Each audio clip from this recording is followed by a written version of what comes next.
Hi, so this is an extended demonstration of Zahara, pretty much the demonstration we give to customers when they book in for a demo. So this is a complete overview. What you see on screen at the moment is the Sahara Dashboard. When you log into Zahara, this is the kind of typical screen you see if you're a finance user. What I'm going to do is just show you a little bit about kind of what Zahara is all about, purchases and invoices. Then we'll have a look at the settings and how you might set up Zahara, and then we'll go through the process of buying something, getting it approved, etc. So dashboards, as you can see, we're in a finance dashboard. There's a separate dashboard for approvers. There's a separate dashboard for buyers and people who kind of, record and receive things, or so things that are waiting delivery. But what Zahara is really all about is purchases. So when we go into purchases, we've got a list of the things that we're buying at the moment, and we can pretty much train our eyes to make sense of this very quickly. So over on the right hand side, we've got the approval status. So if something's gone out for approval and it's been approved, it will be green, and you can see the approval process it took. If it's orange and it's out for approval, you can see who it's waiting with and how long it's been waiting with them. And if it's rejected, you can kind of see that as well. So on the left hand side, we've got the status of really where the order's going. So obviously once something's been approved, a purchase has been approved, it might get emailed on to the vendor, the supplier, it might get receipted, it might get an invoice sent through that needs to be matched with it. So I'll come on to that in a moment.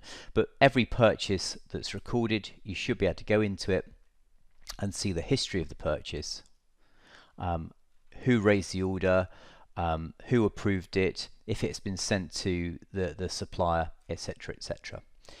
So invoices, pretty much the same. We'll come on to that again shortly, but invoices, again, you're going to see a list of all of the invoices that have been recorded in the system, whether or not they match against orders, whether or not they're out for approval or they've been rejected. But let's first off, let's start thinking about the setup of Zahara, how you're going to set it up. So Zahara has business units. So as you can see, I'm got loads of different business units up here. I'm in one called Rapid Systems UK, which is a made-up business. I could switch into my US company, Edge Technologies, and everything will change. All my vendors will change, all my kind of settings will change, all my kind of coding and things like that will change. If I go to our genuine company, which is called Click to Scan, then what I've got here is a list of all my genuine purchases from the last 30 days, and I should be able to see exactly what's going on with everything here. So if I switch back to our made-up company, Rapid Systems, so the first thing then about the business units is they generally align with the companies or the organizations that you have in your accounts or ERP system. So for example, if you've got 3 or 4 different business units or 3 or different entities in your account system, this would marry across. So a business unit has its own settings, which are quite extensive, which we'll come on to, but its next kind of level of setup are what we call the divisions. So a division is really the grouping of the people who work inside your organization. So in my made-up business here, I've got a marketing department, a head office function, a finance department, IT, and sales. Now if you're just a kind of organization that works from one location, this might reflect the way that you're going to set it up. If you were a 25 chains of restaurants with 25 different locations, 25 different restaurants, you could have each of these divisions representing a different restaurant, or you could use business units to split it up. If we go into a division, you'll see that a division can have an address, it can have various settings around it. You can represent it with a different icon. You just choose which one you want to use or upload your own. You can restrict which ledger code this department buys against. You can create a budget for this department as well. And then down here you can kind of set who the head of the department is, and this is where all the approval processes sit. So for example, we have a 5-step approval process here called order approval, which I'll come back to halfway through the demonstration.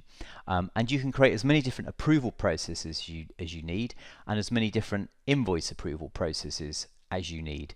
So everything is in Zahara is very division centric. So one of the things we will kind of discuss with a customer who asks or who wants us to set it up for them is how we're going to kind of structure it, because things like the vendors, the suppliers, projects, and all of your coding, and they sit above the divisions. Budgets are another important part of the Zahara setup.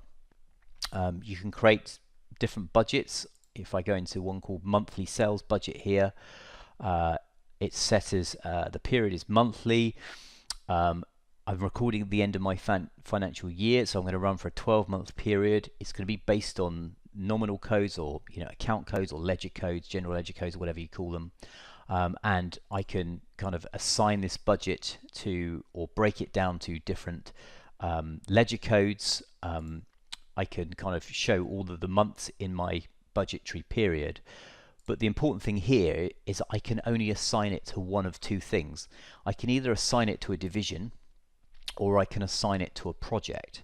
So it's good to understand that if you want to use budgets, we can't tick everybody's boxes, but we allow you to create a divisional budget. So the marketing department has its own budget over a period that you specify, or it could be for a specific project. Looking at projects up here, projects to us are a ring fencing of spend. So an example here is internal hardware update, or it could be an exhibition. So if we go into the Olympia exhibition one, click into that, and what we've got is a start date and end date. If that's relevant, you could have an income for the project. You could have a big overall amount of money that you want to spend on the project. You can then have every single order that's been raised against the project, all of the corresponding invoices or any additional invoices, and you can also have a budget set against it as well. So if I go back to projects and internal hardware update, then down here we've got a kind of holistic project that we sent that we set for the overall budget of £7,000, and you can see what's committed, what's pending, and what the balance is. So a budget can be set on different nominal codes or different account codes, so it could be more granular than this if you want it to be. So our vendor records are all kind of kept up here, and obviously you can import your vendors from a CSV file. You just download our template and import them, or if you're using Xero or QuickBooks Online, a sync button will appear here. So for example, if I switch into click to scan, you will see that we've got a Xero sync button here, and the same thing applies if it's set to QuickBooks Online in the settings. Vendor records, very similar to what you'd expect in your account system. If we go into a vendor or supplier, we've got their address, we've got their account code. We can set defaults as well. So if we're going to raise a purchase or record an invoice, we might want to set what the default nominal code is, what the default tax rate is, what the currency is, etc., etc. And then in the vendor record, you can also see a list of any orders or any invoices you've recorded, and you can upload documents as well. So in terms of the settings for the business unit, I mean, this is really where you get to customize your experience of Zahara or create the environment that you want exactly the way you want it. So we have various different defaults you can set. So what currency you're going to use. You can choose the date format, how you want your list to appear, whether you're going to show, for example, the nominal code to your buyers or the general ledger code, or just the description of it. There's loads of settings around workflows. There are lots of customizations you can do to the emails that go out. So for example, one of the key emails is the approval email that we send to people. So you can also create custom fields. So for example, I've got two here in this setting, one called payment type, and if I go into that, it's got a list of card, PayPal, or not yet paid. So it could be that you want to create a category of purchase like CapEx and OpEx. Whatever you want, you can just create a custom field. It's very easy, and you can have a list, a date, or free text. So once you're all set up, you're really, as we say, all about purchases or invoices. And let's have a look now at what the kind of buying experience is. So we've got two ways of buying in Zahara. We've got the kind of standard way, which is what we call a purchase really. The buyer comes in and they've probably got a a more restricted menu choice than I have here as a kind of super user. But you click new order, and these sort of settings here are pretty much well above the line item, and some of these will be defaulted and never need to be changed. So for example, which department am I buying on behalf of, who I am, what currency I'm buying on. I can choose if I want to put my purchase against a project. I can do it here, which means every line item will be against that particular project. But typically the first decision that the buyer will make is what supplier they're going to buy from. So for example, one of our suppliers is Abbey UK Limited. We buy software from them on a regular basis. So when I want to go and buy something from Abbey, I know what I'm going to buy, and I know who I'm going to buy it from.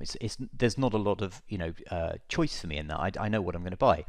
So for example, if I buy FlexiCapture, Abbey FlexiCapture from them on a regular basis, I can store that product behind the scenes so I can raise my order faster for no other reason than just raising the order faster. So I'm going to change my quantity to there 3, and I want to buy some user licenses at £300. I want 5 of those as well, and I'm going to put that against materials purchase and that one against materials purchase. And as you can see, actually I've got a green dot now to tell me that there is a budget that applies to the nominal code 5,000 for the sales department, and actually there's not going to be an issue with me raising this purchase. So at the moment my purchase is 2 line items. If I was raising an order and I had lots and lots of line items, what I would do, or what I could do, is download our CSV template, populate it offline, and then import them straight back into Zahara. If you're raising a big order, you can click add 5 lines or add 10 lines, and you can just basically start keying in things freehand. So you don't have to drop products on the line. You could say I want 1 unit of delivery at £25, and again I'm going to put that against a nominal code, but I shall use advertising this time, which will give me a different budget. So I click next. My budget is displayed, saying look, you got 5,000 for materials this month, 8,000 spent on advertising, and you can see kind of whether this budget is going to be impacted by your purchase. And actually on the budget you can turn that off. If you don't want to display a budget, or a budget doesn't exist, that tab won't display. We just turn it off. The delivery is obviously very important. Who we're going to deliver to. We will default the delivery address. It could be one of the business unit, the division, or the project. Alternatively, you could find any address you've ever delivered to in the past will be listed down here. And the order approval process is really important. It could be that it's set to automatic and it's grayed out. It could be that it's just one approval process and it's grayed out. Most of your buyers won't have any control over that at all. We then have the comments section, so we could put just a test, put just a test for demo video. We could put a message in for the supplier.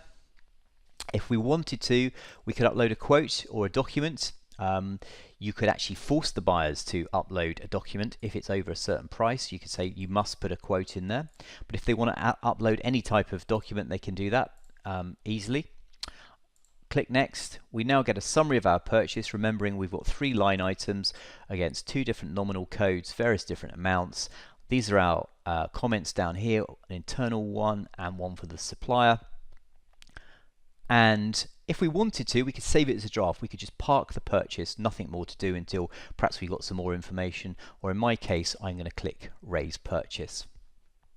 So the purchase is raised and it will appear in the list straight away now. So as you can see, it's £4,638. We've given it a number, 575, and it's orange, meaning it's going out for approval. So it's actually going to come to me for approval. Then if it's approved, we will send a confirmation email back to the buyer, and then we are going to send a purchase order onto the supplier. So there's a couple of things to look at this stage. One, from a buyer's perspective, the purchase is pretty much locked. They can't do much with it. All it says in the history, the order has been created and it's going into an approval process. They can't email it on to the supplier. They can't download a copy of the PDF. All the buyer can do is clone it, or they could edit it. If they edit it, we can force it to go back out to a workflow. So what we don't want to do is allow a purchase request to be made with certain pricing, it gets approved, and then somebody gets to edit it. So that's not going to happen. It's locked down to do that. So going back to our purchase, we're seeing that we're going into an approval process. So now it will be a good time, while we're waiting for the approval email to come through, to have a look at that approval process and what's going to happen. So we've bought on behalf of the sales department. So if we go down, we will see that the order approval process is here. And if we go into it, it looks like it's a 5-step approval process. First of all, we can have a condition to determine whether or not an approval will trigger. So for example, we could have multiple approval processes, and we could have different conditions to determine whether or not we're going to use them. So in this case, it's saying if the net value is more than £200, then we're going to use this approval process. So that was the case. It was 4,000 odd quid. So if we look down, we've got various different conditions that we can invoke. So it could be that, for example, we could have a purchase approval process for CapEx, which is completely different to an OpEx one. We then go into the approval steps. So the first step is the department head, and actually there's no condition on that at all. So every single purchase is going to go through to the department head for approval. The second step of the approval process is what we've called the business unit head. It could be anyone we want, and it could be, and we could call the step anything we want as well. But this person, the business unit head, is not going to be troubled for their approval unless it is more than £10,000, dollars, euros, whatever you choose. And step 3, what we call the finance director, is not going to be troubled unless it's more than 25,000. So the choices we have on these conditions are what the net or gross value is, who raised the order, what particular supplier is, or who the vendor is, or what type of vendor they are. So for example, if you were a glazing company, then all of your plastic could be purchased from one supplier and all your glass from another, so therefore you could have two different approval processes, or Dave only approves it if it's the plastics type of supplier, etc. You can also have a budget, so you can say if it's over budget, it goes for approval, or one of the custom fields. You can use the values in the custom fields to determine the conditions on the step. So our step 4 was sending a confirmation email, which is a different type of step. And step 5 is to send the purchase order onto the supplier, onto the vendor, and perhaps CC in the originator. So, let's send a copy to the supplier, but we'll send a copy onto the originator as well. So that's the approval process. We start at the top, we go through to the bottom, but what we do is we evaluate every step to see whether we need to do the step. So in my purchase that I just put through, we're going to do steps 1, 4 and 5. So we're going to do 1, step 4, step 5. We're missing out 2 and 3 because the value wasn't high enough. So that's basically how approvals work. And then an approval looks like this. So that purchase we just put through, there's our 3 line items. Here's the approval email, and the approver has 2 binary choices, approve or reject, or they can review with detail. If they're in a coffee shop and they just want to approve, so your buyers can get on and buy, then they can just hit that button. They don't need to log in. It will just signal to Zahara that everything's okay. If they want to kind of take a closer look at it, they can click review with detail. It will take them into Zahara. They can then see the history, any budget that's in place, any documents that have been uploaded, and then they can make their decision. So my decision is I'm going to approve that purchase. So that's it. I didn't need to log in or anything like that. We just use a token to take the approver straight into the system. The approval email is completely customizable as well. So our purchase that we've just made, which was the one to Abbey UK 575, it's now still orange, but we can now see that progress has been made. I have approved it, so it's gone green. It's now going to do step 4 and 5, which is send the confirmation email and send the purchase off to the supplier. Now that was the first type of buying that I mentioned, which is a standard way of buying, which I would call vendor-centric buying or supplier-centric buying. I know what I want to buy and I know who I'm going to buy it from. There is another way of buying in Zahara, what we call iBuy. So iBuy is slightly different in the sense that I know what I want to buy, but I don't care who I buy it from. Basically, I want the business to tell me who I should buy it from based on some pricing. So iBuy is all about knowing what you want to buy and not caring who you're going to buy it from.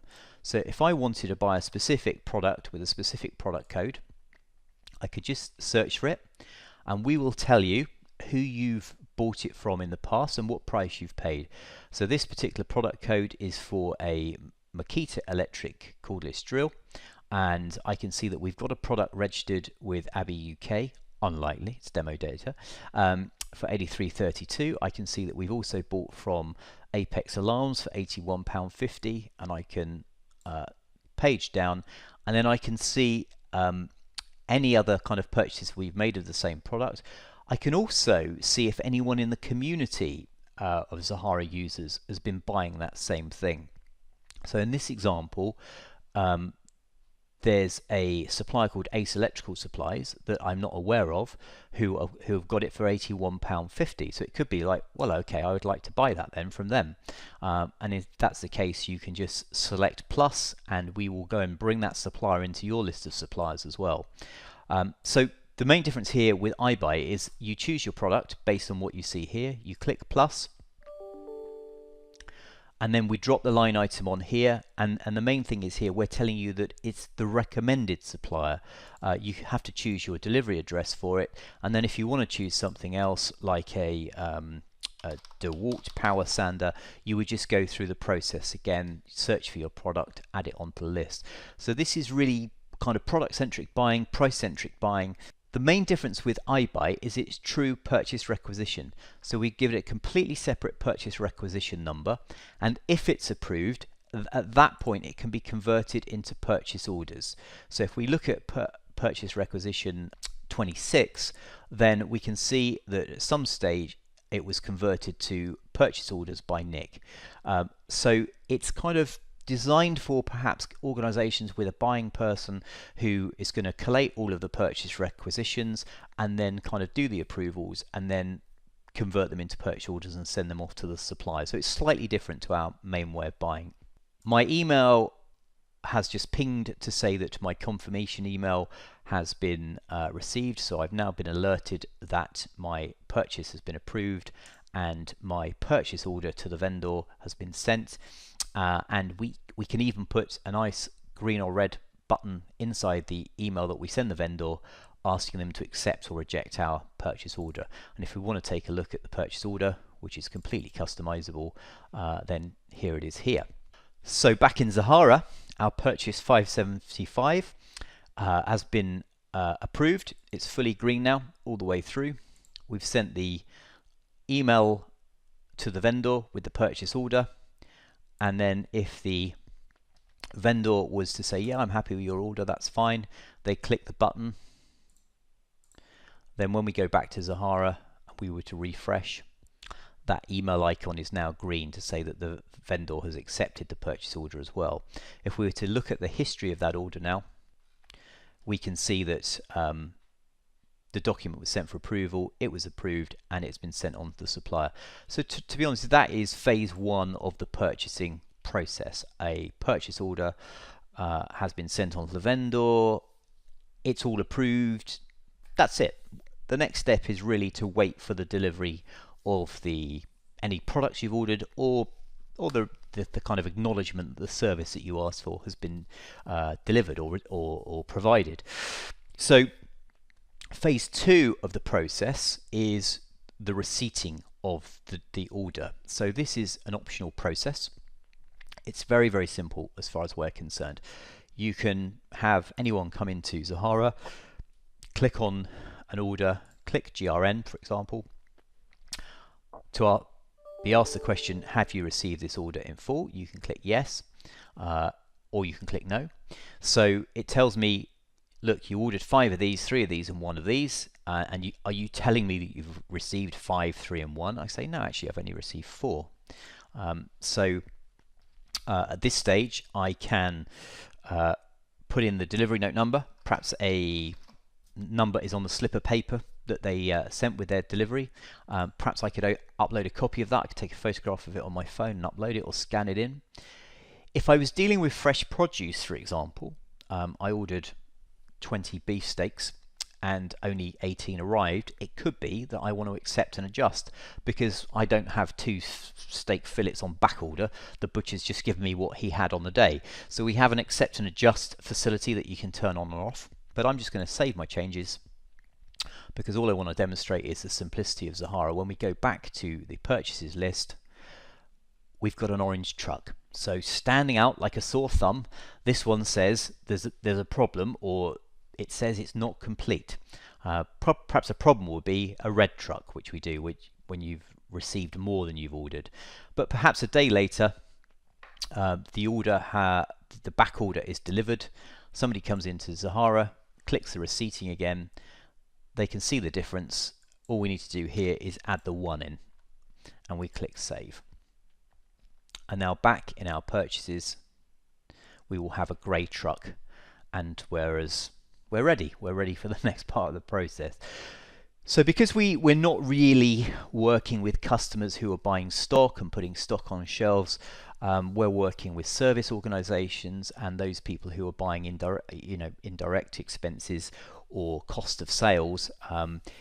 We try to make the GRN process or the receipting process as easy as possible, because we could be asking our buyers to receipt their training course or to receipt the delivery of their laptop, as opposed to receipting widgets that they're putting on shelf to make things with. So that's the end of the kind of phase 2, which is the receipting process. And now the third part of the process is recording the invoice. So if we go into Invoices, I'll show you how that works. We've obviously got 2 types of invoices we can record. We can record an invoice which is that belongs to an order. Basically, I've ordered something, the invoice comes in, so there's a kind of matching process. Or I can just simply record an invoice, just go new invoice. It could be a utility bill. So the idea with the invoicing in Zahara is all things in one place, first and foremost. But secondly, it's more about kind of giving you the ability to send invoices out for approval again. So our invoice approval process can be slightly different because we can have a threshold for an order invoice difference. We can say that if the invoice and the order don't match by a certain amount, it will go out for approval. If it matches the order exactly, then there's nothing to do, it's already been approved. And if that's the case, we want to kind of export it into our account system. So the difference here with invoices is we have approval status on the right hand side, we have a matching status, and then we have an icon to show us whether or not we've exported it to our account system. So this can be a direct export from Zahara into QuickBooks Online or into Xero, or it could be basically the dumping of all the invoice data into an Excel spreadsheet and then you manually importing them into your account system. But let's have a look at recording an invoice against that order that we created. So we click on this button here. Is this invoice for 1 or more orders in Zahara? Yes, it is. Which order is it? 575, I think, from memory. So we can tick that and click next. We're then asked the question, does this order fully match the invoice? There is an assumption here that you have the invoice in paper in front of you, or it's been emailed to you and it's in a PDF and it's up on your other screen. And the only thing we're interested in with this question is really the amount. Do you have an invoice for 4638? If you say yes, then there's very little to do actually, because all we need is the invoice number, the date, and the PDF. So I'm going to say no.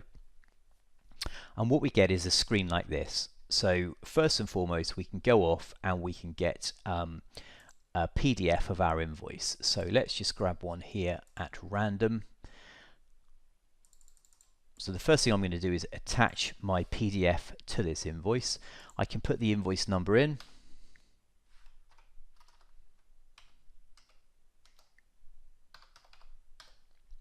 I can choose my invoice date. I can say, right, it's the 7th. We know it's order 575.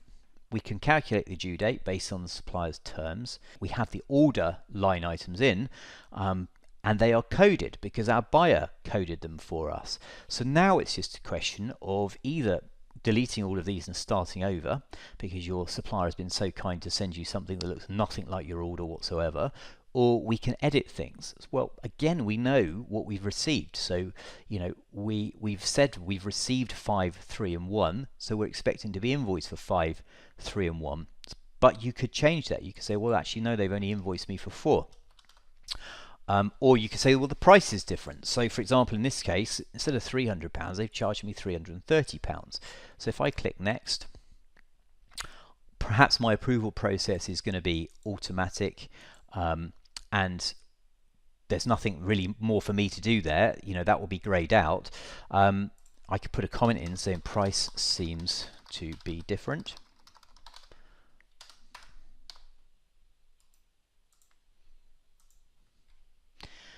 And here, actually, when we get to the third screen, we can actually see where the difference is. You know, we've had an order for 4638. This one's coming out £180 difference, and it's not in our favor, it's in the red. So we're going to click Create Invoice. And now our invoice will be created, and perhaps our order invoice difference approval will trigger because of the thresholding involved. So if we look at this one here, it's going to go to me for approval. And on the left hand side, rather than a nice green icon to say that it matches, we've got a question mark to say that it's more than 100% of the order value. So really, Zahara is about you being able to quickly process all of the good ones, all of the ones that kind of match, and get them exported into your account system. Perhaps we're going to do that automatically with the approval process, or perhaps we're going to do that by manually selecting invoices and hitting the export button. So if I wanted to export, say, this one here, which hasn't been exported yet, I could just select it, hit the export button, and then based on what our settings are, we can generate an Excel spreadsheet or a CSV file or something like that. But effectively, all of the invoice data is available to be exported out into a format you want. If we have a look at the invoice processes, so the invoice approval process is slightly different. First of all, we can make somebody code an invoice, so we can have a must edit or a can edit. So for example, if an invoice comes in 20 lines and you don't know which projects they belong to, which customer jobs they belong to, or what nominal codes or cost codes they should have, you can force your approvers to code them for you. But you can also trigger the approval process based on an order invoice difference. So we say if the invoice difference is more than, say, £10, or it's the invoice difference is more than, say, 10%, then that could be the trigger for your approval process. That's quite a common one, actually, sort of £10, $10, or or perhaps 5%, something like that. You probably heard my email ping again. There's my invoice approval. We need you to approve an invoice, and I might say, no, I'm not going to do that. I'm going to reject it. It's not good enough. So I click on reject. So the approval is now kind of rejected. So that invoice is rejected, which means it can sit on the dashboard on disputed invoices. So really, the finance team have a nice kind of area where they can find all of the disputed invoices and effectively use Zahara for case management. So now they can come into the invoice, they can add a note and say, need to get credit note as price too high. Add note. And then once it's you perhaps recorded a credit note against it, you'll start to see the balance get to zero. So we allow you to record multiple invoices against an order, or multiple orders against one invoice. For example, if you sent out a purchase order for £1 million for construction work, and you received an invoice every single month against that order, you'll be able to go into that order at any one time, see what the balance is, see what's left, see how many invoices have been recorded, and basically track back. The important thing for invoices is that the audit trail behind the invoices here is safe. The audit trail behind the order is alongside it as well, and you've obviously got the PDF of the invoice as well, like so. So actually, that is pretty much it. That really is the end of the demonstration. All that's left is for you to kind of think about whether or not Zahara fits into your organization, and if it does, how you're going to set it up and which way you're going to go. And the best way to do that, our advice, is just to take a trial. So if you go to myzahara.net and click the register new trial organization, within about 3 or 4 steps you can create an organization, and then you can go through the process of setting it all up. If you use QuickBooks Online or Xero, you can be up and running in a few minutes because we can just hit the sync button and everything will come over. So I hope that's been useful. I know it's quite a long video, but there's a lot to see here. All of the information you need to kind of learn about Zahara is in the help guide. So when you go into the help guide here, from within the application, we've got various different articles about everything you need really: approvals, setup, business units, it's all there. There is a 100-page manual as well, and there are kind of little demonstration videos as well, or tutorial videos. We try wherever possible to make it a self-service system because our pricing is very good. You can have a 25-user version of Zahara for £99 a month, or US equivalent. But you can also have various different top-ups down here. So we've got additional orders you can add it in, additional invoices, additional storage. We also have some add-ons. We have document management as an add-on, we have an email attachment tool as an add-on, and we have an invoice OCR tool called Smart Invoice, which I recommend you take a look at. There's actually a separate video on that page as well. So yeah, I hope that's been useful, and thank you for taking the time and watching it all the way through. Goodbye.